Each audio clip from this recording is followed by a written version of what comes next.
Scavino! It's Skaven time. Alright, Skaven. I talked about this in my Skaven how to, what do video, but we'll go through it anyway. Warlord, you probably want him on his Brood Horror for the region, even though Brood Horrors kind of suck. The Warlord has one of the best Brood Horrors on the Skaven roster because he didn't get nerfed as hard as Throt. You can see Throt, 4840, and then Throt on his Brood Horror is 4845. How did I fuck that up? Oh, he has 60 armor, not 45. Okay. Yeah, so he's more armored. Still, though, you're taking him if you want a regen Lord like Throt, but cheaper. Rally's really good. Verminous Valor's really good for two different leadership buffs to keep him in the fight. I would cut Deadly Onslaught because the reason you get this guy is to be a cheaper version of Throt, so why pay a bunch of money for him? World's Edge armor for a one-time use isn't that worth it in my opinion, but depends on the matchup, maybe if you really have something cool in mind. And Shield Distraction is worth it in my opinion. 70 gold for -5 melee attack at all times around him. When you want this guy to just be tanky and annoying to kill, any debuffs to your enemies is good. So that would be my opinion on him. Master Assassin, I've had problems getting him to throw his goddamn shurikens, so I don't take him because I'm salty and bitter. But on paper, he's a good lord, so I'm going to pretend I'm not salty about him. I would take Slippery. It's nice for if he gets caught to run away and be annoying. Also brings his melee defense up to almost 60. Almost 70, which can make him pretty hard to hit. Looming Dread is good.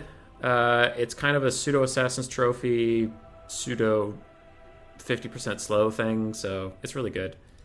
Concealment Bombs is free. There's literally no reason to take it off. Just a heads up. I would never take this. 230 gold for -8 leadership around yourself when you're kind of a kiting lord. That's not worth it in my opinion. Don't do that. Rival High Talisman, super good. Take it. And with all those things, he's only 1200 gold. So if I could just get over how salty I am that he won't throw his goddamn shurikens, I would love this guy. Tretch, don't take him. Tretch sucks, but if you must, don't take him Tretch's Raiders because it only targets your allies if they're winning in melee combat, and it gives them more melee stats, which Skaven don't really have good melee characters or stats, so that's dumb, and also it's 140 gold. Take him with Verminous Valor to keep him in the fight. Standard Die to keep him in the fight. Don't take Stay Here, I'll Get Help, because he can miscast and hurt himself. It's also 150 gold. Lucky Skullhelm, it's 230 gold, and it gives him 40% damage resistance only if he's losing in melee combat, which he's probably going to, so it also sucks. So just take him as a weird leadership thing, but never take him, because Skaven need their lord to be really good, and he's not. Deathmaster, I personally really like Slippery. I take Slippery. Always take Deathmaster's Sigil. It's his net. It also does an AoE explosion of damage that a lot of people don't know about that can really fuck up a unit, so take it. It's good. Though be careful, because in most rule sets, you can't take 2 nets on your lord/heroes, so if you take him, you can't take Howling Warpgale. Cloak of Shadows is super good. -4 leadership, -10 melee defense in an AoE is really good, in my opinion. And World Leaping Blades, depends on the matchup, depends on how much money you have left, but someone did convince me that I should take it. In case you do get in trouble and like someone's going to try to surround you, it is nice to be able to spin to win and get out of there with your Skaven Lord. But I do cut it in several builds when I need the money, because it is expensive. Queek unfortunately sucks due to his animations, not his stats. On paper, he's actually a pretty decent lord. But if you do take him, Verminous Valor to keep him in the fight, Stand Your Ground to keep him in the fight, Trophy Heads to make sure he wins against an enemy lord. Warp Shard Armor, don't take it in my opinion, because it's 230 gold for almost -5 melee defense. But the Human Boy, the -23 armor. This dude has mostly armor piercing. So do all your missiles. So do Poison Wind. Like, any of your melee troops that are worth it have armor piercing. So who are you debuffing the armor for? Sucks. Dwarf Gouger can be good. It's same as Grimgore's Gitsnick, where like it's only good if you can guarantee you're going to get the fight and Queek's not going to get knocked over, which he usually will. So use at your own risk. Otherwise, just take him with these 3. Greyseer of Plague and Ruin we'll go through at the same time. It's just difference of spells. Always take them on their bell. Without it, they lose 30 leadership, which is kind of the biggest deal about this. And 80 armor, so they're just really easy to snipe on the ground. And they have twice as much health. The bell gives you a Bound Scorch, so a free spell And Unholy Clamor, which is a map-wide leadership and vigor buff. It's just so good for 800 gold. There's no reason not to take him on a bell. Lore passive depends on what you want out of it. If you're going to be spamming a bunch of spells, maybe Plague Rash is worth it, but I've been recently cutting it and just saving the gold because 5% vigor is like 2 seconds of melee combat, and then you're already going to lose that, so who cares? Arcane Conduit's super good. Take it. Partons of Verminous Doom. Take it. It's super cheap. For -4 leadership, 50 gold is good. And Warpstone Scroll. If your enemy has a chance of using air units, I would take it because it's only 45 gold and it's like a debuff Spirit Leech slow in the air. And if they don't take it, you lost 45 gold. Who cares? But if you do take it, it can really do a lot of damage. Throt the Unclean. If you're going to take him on his Brood Horror. You really want Master Controller. It's really good.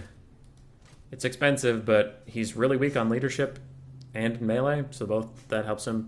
Remoldered is really, really, really good. If you don't take it on Throt, don't know what you're doing. I mean, it's just a really big heal. It's the only way to heal quickly. Beast Pack is super amazing. Summoning Rat Ogres behind an enemy lord and gooning them is really good. And then I personally like Creature Killer. Creature Killer is the only thing I think you could cut and live without.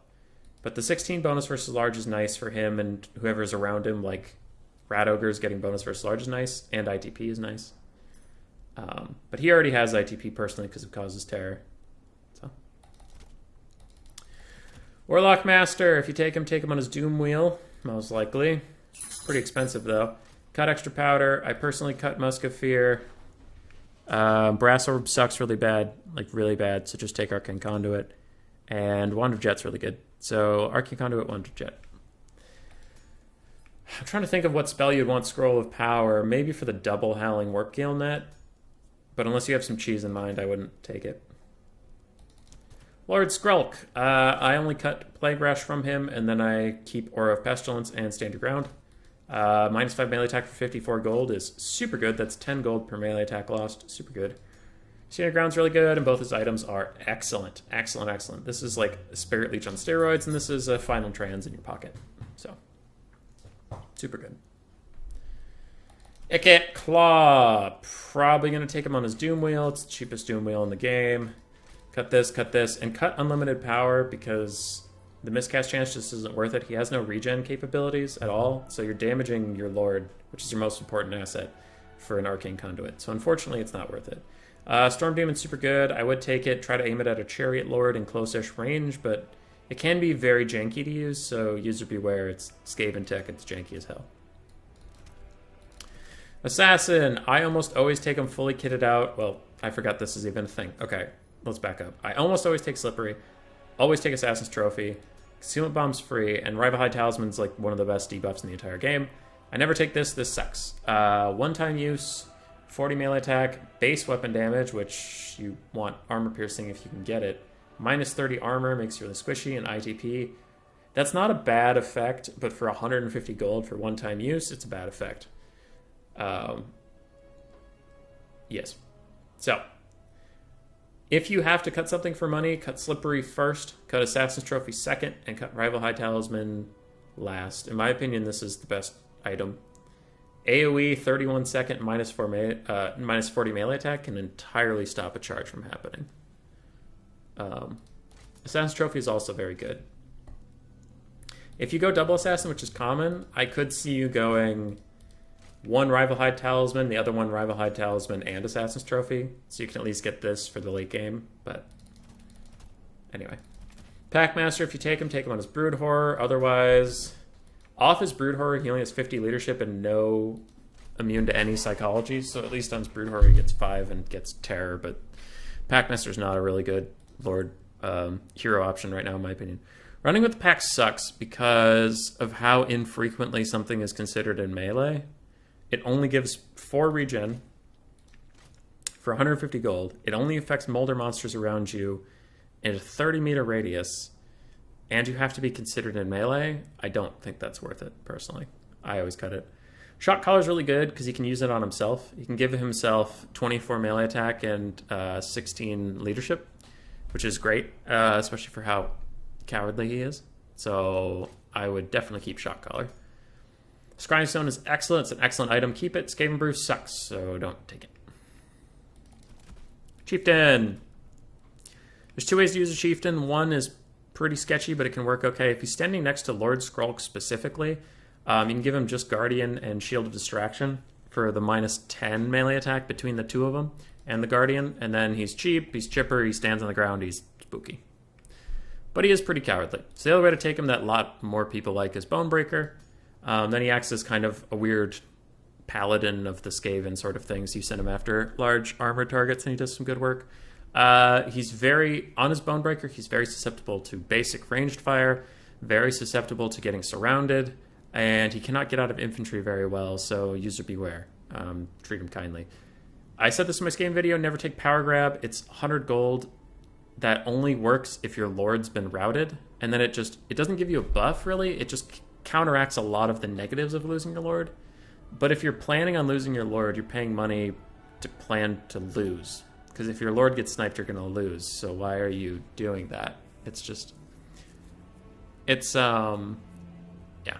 I never liked the philosophy of taking stuff in case you lose. And it's just like, well, then you're going to lose. Just bet on winning and try winning. Anyway, Guardian's good. Take it. Shield Distraction's really good. Take it. It's only 74 gold. Skaven Brew sucks. Not take it. I actually am going to cover the three casters differently because the Skaven, all three of their casters are extremely different. Toxic Rain is pretty good. It's just map-wide poison. And the only spells you're going to take for this guy are like Warp Stars. So you're going to be spamming them. So you're spamming Toxic on the entire map. It actually can be pretty good. Speed of Lycos, I wouldn't take it. 72 gold unless you have a cheese build in mind you really want. And Fear of Armar can be interesting. In the Skaven Mirror, -24 leadership can actually be pretty funny. And then if you run whatever it is, you route it off with Wolf Rats, you can win the entire game. So this is extremely situational, but it can be good. Can be. I'm actually just curious. What's Torox's leadership? 80. Okay. It'd be harder to route off Torox. It'd be funny, though, if you could just route him off and run him. All right, Plague Priest. If you want him cheap and just for... The only reason you ever take him on foot is when you're just going to take the Clan Rat Summon and Scrying Stone.